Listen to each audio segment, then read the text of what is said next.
Hey guys, it's Robert from hairlossdaily.com, the horribly misnamed hair loss blog. I'll be working on that tagline in my presentation here on YouTube in the coming weeks, so hope you'll kind of bear with me while I work out some kinks. This is actually my first video, and I'm going to talk about a subject that a lot of people are probably interested in, and that is topical finasteride. It's kind of a new and trendy treatment pick, I guess. Started off with a question: how do you like your finasteride?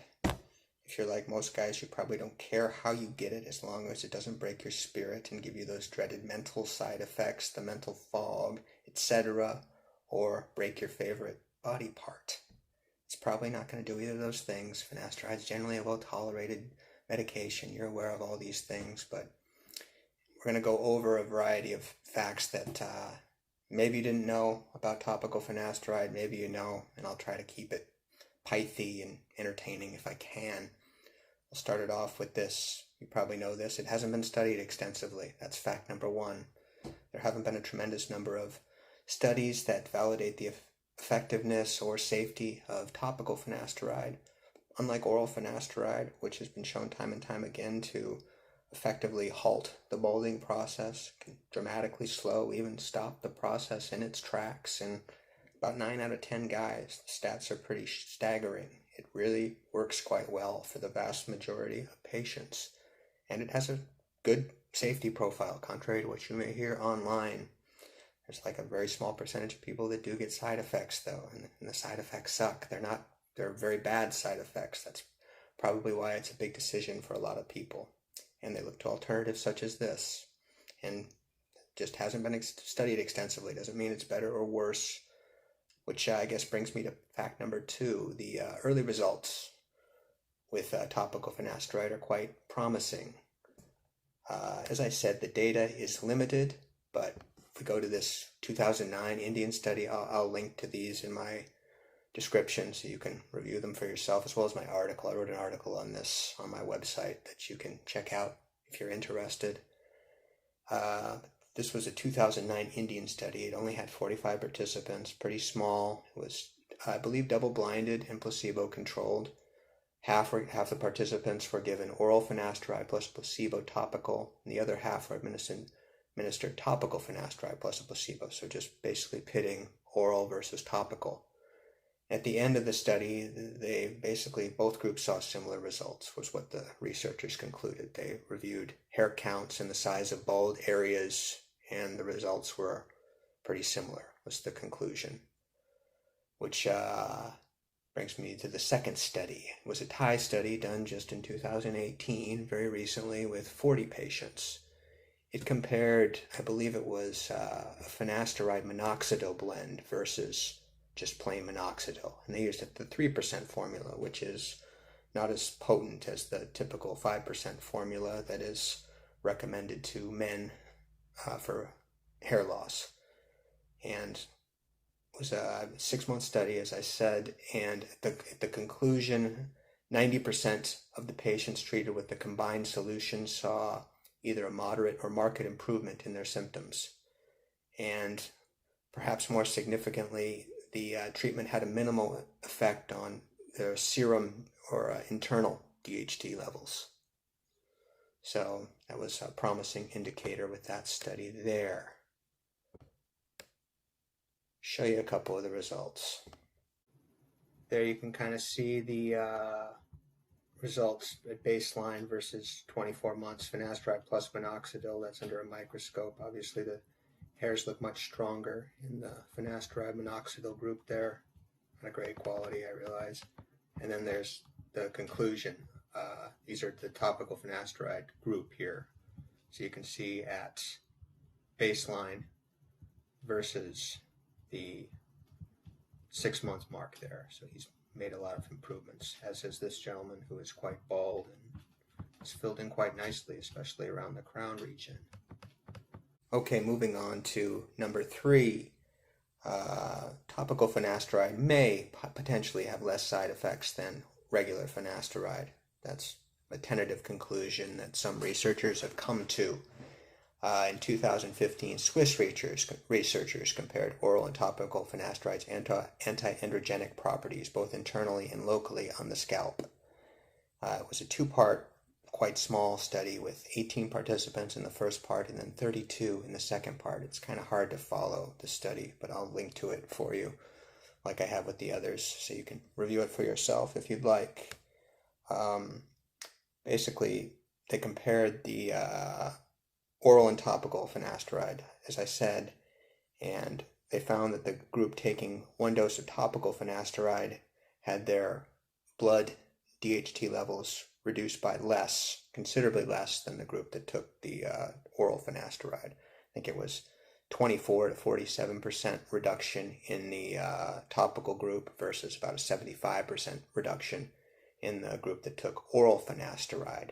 So while more DHT suppression doesn't necessarily mean less side effects, certainly probably generally the case that was I think the assumption that the researchers had at the end of the study, because I believe they concluded that it may be a more effective treatment for hair loss overall with less side effects, and they reached that conclusion because the topical treatment also reduced scalp DHT levels more effectively locally in the scalp. And if you're taking topical finasteride, if you're pursuing the treatment in the first place, that's probably why you're doing so. You want to get that local reaction in the scalp and not reduce your blood DHT levels. You don't want to affect your hormone balance. And it appears that topical finasteride may be the better option if that's your objective.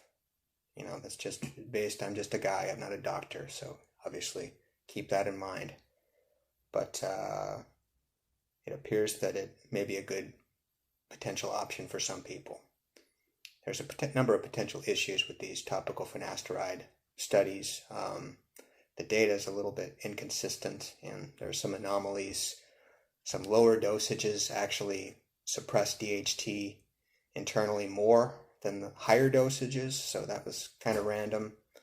Or it may have been that it suppressed it on the scalp. I think it was on the scalp, actually. It reduced DHT levels more on the scalp, the lower dose, than a couple of the higher doses in the study, because they compared various dosages in that Swiss study. I'll link to it, as I said. It's a little bizarre, some of the data, and it doesn't match up with some of the earlier studies either. One of the, I think it was the, the Thai study I think I mentioned.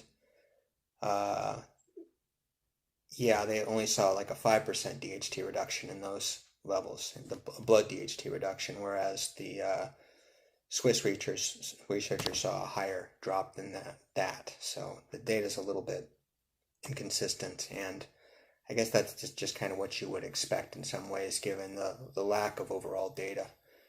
Just hasn't been studied significantly yet.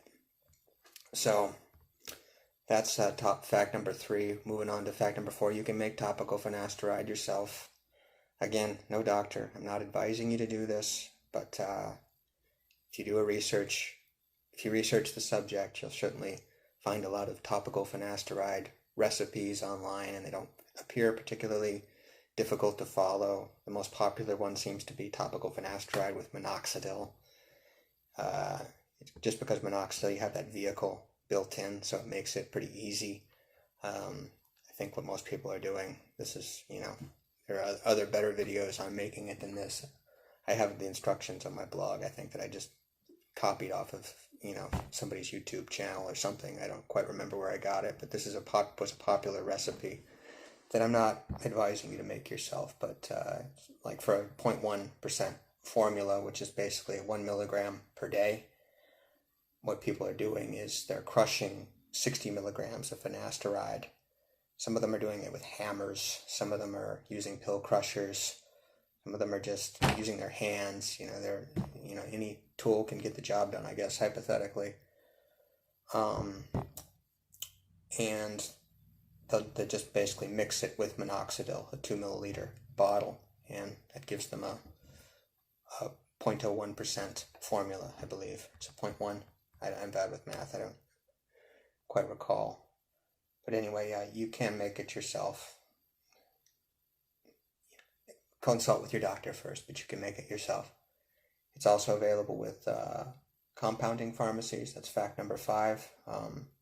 Maybe a better way to go if you want to ensure proper stability and all that. Certainly doctors would probably prefer that you get it made professionally, and they're always a buzzkill, I know, but if you can afford it, it may be a better way to go. Fact number 6, and go a little faster here. Fact number 6, it may cause birth defects. So if you have a wife, mistress, girlfriend, all of the above, whatever you're doing, you'll probably want to keep the finasteride away from them.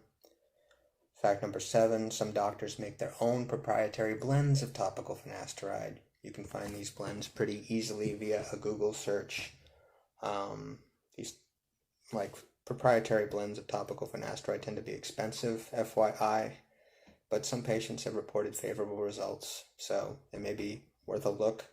They often contain, I think, ingredients like saw palmetto, nettle, those DHT lowering natural supplements. Haven't really been proven necessarily to effectively combat hair loss, but they have shown some potential in some small studies. So people throw them in there. It makes it more marketable, probably, if anything, and that's probably the main reason why a lot of people include them in their formulas.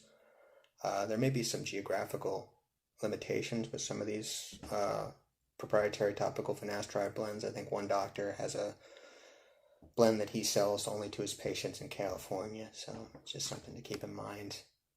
Number 9, the ideal vehicle is still unknown, I guess. I saw this in a review of past topical finasteride studies. They concluded that this was a group of researchers reviewing previous studies on topical finasteride, and they concluded that it was a promising potential treatment in the future for AGA, androgenic alopecia, but they also found that the ideal vehicle, gel or liquid, for example, was still kind of unestablished.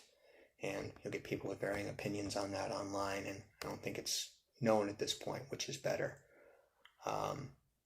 Finally, fact number 10, unfortunately, topical finasteride side effects, they are still possible. Theoretically, you should hopefully be reducing your internal DHT levels to a lesser extent with topical finasteride, but it's still certainly possible that you could get side effects with topical finasteride. It's not side effect-free medication. Nothing is.